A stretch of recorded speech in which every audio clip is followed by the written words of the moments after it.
존경하고 사랑하는 국민 여러분, 우원식 국회의장님과 선배 동료 의원 여러분, 더불어민주당 수원시갑 국회의원 김승원입니다. 지금 우리는 민주주의와 민생이 동시에 위협받는 시기를 지나고 있습니다. 12.3 내란으로 훼손된 헌정 질서는 아직 회복되지 않았습니다. 윤석열 전 정부의 무능과 트럼프 대통령의 관세 전쟁으로 인한 경제 위기도 나아질 기미가 보이지 않고 있습니다. 그런데도 한덕수 총리는 국민보다는 자기 정치, 자기 사람 챙기기에만 급급합니다. 한 총리는 지금 대선 출마를 꿈꿀 때가 아닙니다. 지금도 민생을 살핀다는 핑계로 국회에 출석하지 않고 광주에 있다고 합니다. 그러나 민생은 국회에서 살피는 것입니다. 한 총리는 지금 당장 국회로 출석하여 경제 회복 및 차기 정부가 대미 협상에서 유리한 위치를 차지할 수 있도록 외교 경제적 기반을 마련하는 등 맡은 바 일을 해야 합니다. 한 총리는 내란 수괴의 부역자로 역사에 남을지 공직자로서 최소한의 책임을 다할지 선택하십시오. 한편 한 총리는 보훈을 위한 알박기 인사도 하고 있습니다. 이를 즉각 중단하기 바랍니다. 국정 혼란을 더욱 키울 뿐입니다. 지금은 내란의 잔재를 청산하고 민생을 살릴 기반을 조성할 때임을 국무위원들께서도 명심하시기 바랍니다. 더불어민주당은 제1당으로서 12.3 내란의 잔재를 청산하고 법과 원칙 위에 선 새로운 대한민국을 향해 거침없이 나아가겠습니다. 질의 시작하겠습니다.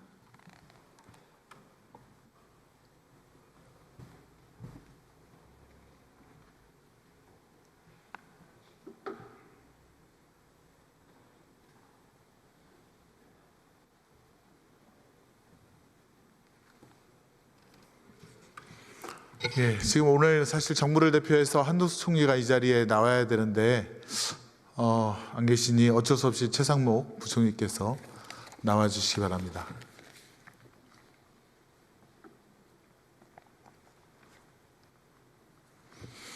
네, 부총리님, 지금 국민의힘 정말 3년 내내 민주당 탓만 하는 것 같습니다. 본인들이 정권을 잡았으면 국가를 위해서 국민을 위해서 해야 할 일을 해야지 아직도 문재인 정부 타령하고 민주당 타령하고 그 올바른 자세는 아닌 것 같습니다. 부총리님께서도 그러신 건 아니시겠죠? 글쎄요, 어떤 부분을 가지고 그렇게 말씀을 하시는지. 아니, 아까 박성호 의원님이 계속 민주당 탓, 전 정부 탓하고 있는 거 아닙니까? 네, 하여튼 알박기 인사 말씀드리겠습니다. 지금 뭐 문재인 정부 때 알박기 인사를 몇 명을 했다고 하는데 지금 우리가 문제를 삼는 거는 12.3 불법 계엄 이후에 4월 11일까지 대행들께서 공고를 낸 게 101건입니다. 공공기관 장이라든가 임원에 대해서. 그게 알박기 인사라는 겁니다. 그리고 그 과정도 보면 문재인 정부가 인사한 사람이 2년이나 있었는데 쫓아내려고 다른 사람을 추천했다가 용산 대통령실에서 빵꾸를 내갖고 돌려보내갖고 그 인사를 교체하지 못하고 계속 있게 했다. 이런 제보도 있습니다. 아니, 자기들끼리 그냥 뒤죽박죽 해갖고 이렇게 하면서 그거조차도 알박기 인사라고 하면서 국민을 속이고 호도하고 민주당 탓을 하는 것, 그것은 사실에도 맞지 않고 국민의힘이 그렇게 주장을 봐도 못 된다, 이렇게 생각을 합니다. 알박기 인사 정말 심각합니다. 지금 49일이면 새로운 정권이 새로운 대한민국이 출범을 하는데 지금 3년짜리 인사를 갖다가 지금 공고해 갖고 지금 임명하겠다? 그럼 대통령이 그 대통령의 철학을 어떻게 모세혈과 같은 곳에까지 어떻게 그 지역이 집행을 하는지에 대한 그런 고려가 전혀 없다는 것 아닙니까? 그렇지 않겠습니까? 그 점을 유의해 주시기 바랍니다. 4월 8일 국무회의에서 한덕수 대행이 이완규 법제처장을 헌법재판관으로 지명한 것에 대해서 묻겠습니다. 국무회의 전에 국무위원 간담회를 했다고 했는데 그때 헌법재판관 지명에 대한 논의랄까요? 한덕수 총리의 일방적인 발표가 있었다고 들었습니다. 그 자리에는 이완규 법제처장이 국무회의 배석자로서 함께 그 자리에 있었다고 합니다. 이에 대해서 부총리께서 알고 계십니까? 저는 그때 간담회 다른 일정에서 참석을 못했었습니다. 간담회는 없으셨고 국무회의는 참석하셨다고 그러셨죠? 참석했습니다. 네, 그렇습니다. 국무회의에서 이 내용에 대해 이 헌법재판관 지명에 대해서 한두수 총리가 설명을 하던가요? 국무회에서는 설명이 없었습니다. 그러면 혹시 뒤에 계신 국무위원들 중에서 이완규 법제처장을 헌법재판관으로 임명하겠다 사전 간담회 때 현장에 계셨던 분 혹시 손을 드실 수 있습니까? 예, 2분 계셨고 3분 계셨고 잠깐만 좀 들어가 주시겠습니까? 유상임 장관님 혹시 잠깐만 예. 아니 저희가 이러는 이유가 이게 12.3 내란 사태랑 비슷한 것 같아요. 계엄 불법 계엄 선포하기 전에 사전에 대기실에서 계엄을 갖다가 그제서야 얘기하고 장관님들은 국무위원들 허겁지겁 이게 무슨 난리냐고 하면서 깜짝 놀라고 제대로 윤석열 전 대통령의 불법 계엄에 대해서 의견도 제시하지 못하고 그냥 대통령이 나가서 불법 계엄을 선포하는 것과 비슷한 구조 아닙니까? 한덕수 총리가 그럼 이완규 법제처장을 헌법재판관으로 지명한다고 했을 때 국무위원들께 의견을 묻던가요? 혹은 장관께서는 어떤 답변을 하셨습니까? 네, 그 권한도 의원께서 그 2분을 헌재 재판관으로 임명하겠다는 의사를 간담회 때 말씀하셨고, 저는 개인적으로 그때는 뭐 국무위원들이 그 간담회 자리니까 어떤 의견도 할 수 있는 자리라고 생각을 했습니다. 저 개인적으로는 뭐 특별한 의사를 말씀은 안 드렸지만 대통령께서 유고된 상태이기 때문에 온전히 권한대행이 대통령의 권한을 행사를 해야 된다고 저는 개인적으로 믿었고 그런 차원에서 행사하실 수 있다 이렇게 생각해서 별다른 이의를 말씀드리지는 않았습니다. 한덕수 총리가 그러면 이완규 법제처장은 어떤 이유로 헌법재판관이 되는 것이 타당하다라고 하던가요? 설명이 있었습니까? 다른 한 분은 뭐 제가 잘 모르는 분이고 이 법제처장님은 늘 국무회에 같이 했기 때문에 제가 잘 아는 분인데 늘 법률적인 부분에 많은 조언들을 해오신 분이고 그래서 적절한 분이다 이런 생각을 저는 했습니다. 정말요? 네, 그렇습니다. 아니 그 법제처장은 윤석열 전 대통령의 동기, 대학 친구이고 또 윤석열 대통령 장모 최은순 씨의 변호인이기도 했고요. 그다음에 검사 출신으로서 윤석열 전 정부가 시행령으로 통치를 할 때 그에 대한 이론적 기반을 아주 무리하게 제공한 사람인데 그런 것 사실은 몰랐습니까? 또 그리고 어떤 법적 지식이 충분하다 하더라도 누가 봐도 그것은 대통령, 그러니까 윤석열 전 대통령이 자기 지인을 갖다가 헌법재판소에 이것도 알박기를 해갖고 나중에 우리 헌법 질서에 대해서 본인의 의사를 관철시키겠다 그런 의도가 보이지 않았습니까? 글쎄요, 그때까지는 뭐 법제처장님이 그 전에 어떤 그런 관계가 있었는지에 대해서는 사실 제가 뭐 조사할 이유도 없었고 모르고 있었습니다만 그 이후에 그분이 그만한 능력이 있는 분이다 하는 정도는 저는 생각을 하고 있었습니다. 예, 좀 답답합니다. 예. 자리로 돌아가시기 바랍니다. 부총리님 앞으로 좀 나와주세요.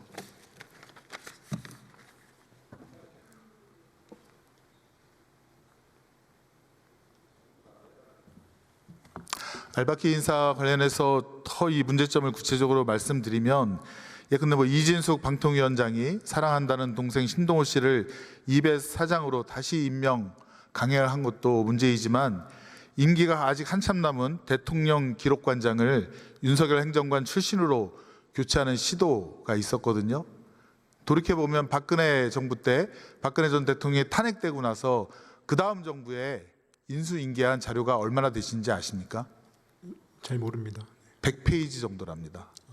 4년이 넘게 일을 한 박근혜 전 정부가 문재인 정부에게 100페이지 정도의 자료만 넘겨주었다고 합니다. 목록이 6, 7페이지 정도밖에 안 됩니다. 나머지는 다 싹 소각, 파회, 파기해버렸을 겁니다. 지금 대통령 기록관장도 행정관을 임명한 것이 많은 자료들은 파기하고 그나마 기록물로 간 것도 본인의 행정관에 의해서 철저하게 숨기거나 어떤 훼손을 갖다가 충분히 예상할 수 있는 사안입니다. 대통령 기록물은 사초 아니겠습니까? 우리의 역사 아닙니까? 예? 부끄럽던 그렇지 않던 간에 그걸 갖다가 파괴하려는 그런 의도가 보이기 때문에 문제라는 것입니다. 이에 대해서 부총리의 견해는 어떠십니까? 그래서 제가 그 구체적인 사안에 대해서 인사에서 알지 못하기 때문에 제가 뭐 말씀드릴 건 없습니다. 견해를 묻는 겁니다. 대통령의 측근이 대통령 기록물 관장으로 가서 역사에 남을 사초를 파괴하거나 아니면 훼손하거나 은닉하는 그런 경우가 있을 수 있기 때문에 그런 우려에 대한 견해를 묻는 겁니다. 그래서 어떤 공직자의 어떤 공직 수행에 있어서 그분이 뭐 어디 출신이고 어떤 부분에 대해서 제가 미리 그걸 지레짐작해서 말씀드리는 건 좀 적절치 않다고 생각합니다. 지금 4월 8일 이게 지금 국무회의 있는 날인가요? 4월 8일이죠. 트럼프 미국 대통령과 한덕수 권한대행 간의 통화가 있습니다. 네네. 통화가 있었습니다. 근데 이게 지금 문제가 첫 번째 비공개 통화 내용이 언론에 보도되었습니다. 중앙일보에서 트럼프 대통령이 한덕수 권한대행에게 대통령 출마할 것인가 라고 하자 한덕수가 고민 중이라고 답했다는 내용입니다. 지금 한미 정상 간 통화에 대해서 2019년도에도 자유한국당 강효상 의원이 그 내용을 갖다가 유출했다가 외교상 기밀 누설 혐의로 기소되어서 징역형 선고받은 거 알고 계시죠? 네. 한미 간 예컨대 지금 권한 대행과 미국 대통령과의 통화는 몇 급 기밀에 해당합니까? 그래서 뭐 일단 기밀일 것 같습니다만 몇 급 기밀인지 잘 모르겠습니다. 상당히 중요한 기밀이겠죠. 근데 그게 지금 중앙일보에 유출이 됐어요. 조사하고 있습니까? 제가 확인해 보겠습니다. 네. 조사 안 하고 있는 것 같은데요. 아니 여기 오시면 총리를 대신해서 오신 거 아닙니까? 그러면 전반적인 것에 대해서 숙지를 하시고 의원들의 질의에 대해서 답변을 하셔야 국민들께서도 아실 거 아닙니까? 네. 근데 뭐 제가 여기 질의 요구서에 대해서는 나름대로 준비를 했습니다만 그 내용은 제가 가지지 못해서 준비를 못했습니다. 그 내용에 또 보면 방위비 분담금을 포함해서 원스톱 쇼핑을 했다, 많은 양보가 있었다라고 하는 미국 측 언론 보도가 있었고요. 트럼프 대통령의 SNS가 있었습니다. 알고 계시죠? 네, 그건 알고 있습니다. 한국의 무역 흑자, 관세, 조선업, 그다음에 미국산 액화 천연가스 대규모 구매, 파이프라인에 대한 투자, 방위비, 원스톱 쇼핑 is a beautiful and efficient process. 얼마나 좋았으면 저런 표현을 썼겠습니까? 백악관 경제의장이 많은 양보를 얻어냈다. 이런 표현을 썼습니다. 도대체 얼마를 퍼준 겁니까? 양보한 건 절대로 없습니다. 제가 그 내용은 알고 있는데요. 그건 아니고 아마 트럼프 행정부와 트럼프 대통령의 표현 방식이라고 생각하시면 될 것 같습니다. 그럼 트럼프 대통령과 미국 국가경제위원장이 미국 국민을 대상으로 해서 거짓말 쳤다는 얘기입니까? 아니요. 저건 누가 봐도 한국이 제가 많이 지금 양보를 했고 표현 방식이라고 말씀드렸죠. 네. 거짓말이라고 말씀을 드린 건 아닙니다. 표현 방식이 그러면 저게 우리의 양보와는 전혀 관계없는 것으로 아니 보이신단 왜냐하면 말입니까? 정상이 30분 통화해가지고 뭘 양보하겠습니까? 그렇죠? 그렇게 생각하시면 되지 않겠습니까? 자, 한 말씀 드리겠습니다. 방위비 분담금은 바이든 대통령 때 2024년 10월에 협정이 체결되었고 우리 국회에서 11월 달에 통과가 됐습니다. 네, 그렇습니다. 이거 재협상을 하려면 어떻게 해야 됩니까? 뭐 다시 그 절차를 거쳐야 되겠죠. 네. 아니죠. 양국이 합의해야 되죠. 네, 그러니까 그런데 서로 합의해야 되죠. 제가 우리가 아까도 합의를 안 하면 말씀드렸듯이, 네, 방위비 협상은 저희가 지금 검토하고 있지 않습니다. 확실합니까? 네, 좋습니다. 방위비 협상에 대해서는 어떻게든 그걸 지키거나 혹은 유리한 협상을 받아내기 위한 어떤 지렛대로 사용하시는 그런 지혜를 발휘하시기 바랍니다. 네. 예, 들어가 주십시오.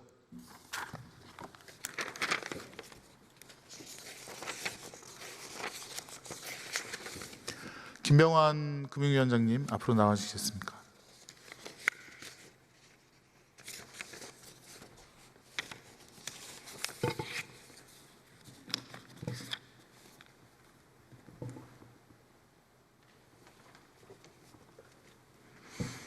네. 위원장님 지금 사모펀드 MBK가 홈플러스 인수한 지 10년 만에 홈플러스는 숙대밭이 되었고 지금 긴급 회생 신청을 했습니다. 거기에 점포는 폐점이 되고 직원은 감축되었으며 입점업체와 협력업체의 연쇄 피해까지 지금 우려되고 있는 상황입니다. 4월 14일 어제 홈플러스 노동자들이 MBK가 있는 사무실에서 삭발식과 천막 논성을 시작했다고 합니다. 그 노동자들의 요구사항이 뭔지 아십니까? 아마도 구조조정 없는 정상화를 요구하는 걸로 알고 있습니다. 구조정 없는 정상화, 점포 매각도 있어서는 안 된다. 그러겠죠. 일자리 보장이겠죠. 예. 그거 어떻게 지켜나갈 수 있습니까? 그건 뭐 제가 답변 드릴 수 있는 사항, 확실히 답변 드릴 수 있는 상황은 아닐 것 같고, 회사가 그 노조와 또 채권단하고 잘 협의해서 합의를 이끌어내야 될 부분이라고 생각하고 있습니다. 지금 MBK 홈플러스가 긴급 회생 신청하기 전에 마이너스 통장 700억 원대, 그다음에 단기채 7,800억 원대 판매한 거 알고 계시죠? 예, 알고 있습니다. 그거 범죄로 볼 수 있다. 그 예전에 동양증권 사태 현재현 회장이 그와 비슷한 짓을 했다가 징역 7년 받은 거 알고 계시죠? 예, 알고 있습니다. 그거 조사하고 있습니까? 예, 현재 금감원에 조사하고 있습니다. 조사하고 있습니까? 아직 그 결과는- 범죄 행위가 되는지도 조사하고 있습니까? 예, 그거는 범죄 요건에 해당하는지도 같이 보고 있습니다. 언제 결과가 나옵니까? 최대한 빨리 하려고 노력하고 있습니다. 언제요? 대략. 아직 예정하기는 좀 예단하기는 조금 어렵습니다. 예, 지금 사모펀드사들이 예컨대 시내버스 회사를 인수한 후에 수익성 낮은 노선은 폐지하고 또 100억대 적자 상황인데도 수십억 원의 배당을 해가서 이익을 챙기는 등 그런 부작용이 상당히 많습니다. 알고 계신가요? 예, 듣고 있습니다. 이거에 대한 방지책도 금융위원장으로서 하셔야 될 것 같은데 어떤 방지책이 있겠습니까? 그게 사모펀드 전반에 제기되는 문제에 대해서 저희들이 정부가 개선책을 찾아야 된다는 생각을 하고 있습니다. 그런데 금융위원회에서 그 볼 수 있는 부분과 또 방금 말씀하신 부분은 그 소관 부처가 있는 부분이 있습니다. 그래서 저희들로서는 지난 20년 동안의 사모펀드의 공가를 한번 점검을 하고 최근에 해외 어떤 규제 동향도 한번 점검을 해서 이 개선 방안을 찾을 거고 지금 말씀하신 부분 또 다른 산업정책적인 부분에 대해서는 관계 부처와 함께 좀 같이 논의를 해봐야 될 사항이라고 생각하고 있습니다. 그래서 국무총리가 나와야 된다는 겁니다. 이런 거는 관계부처가 잘 협의하고 대책을 마련할 수 있도록 그 수장인 국무총리가 나와서 이런 거 답변을 해야 되는 거 아닙니까? 근데 지금 대통령 놀이하고 있고 광주에서 지금 뭐 하는 겁니까 도대체? 부처랑 그 긴밀히 협의하겠습니다. 예, 들어가 주십시오.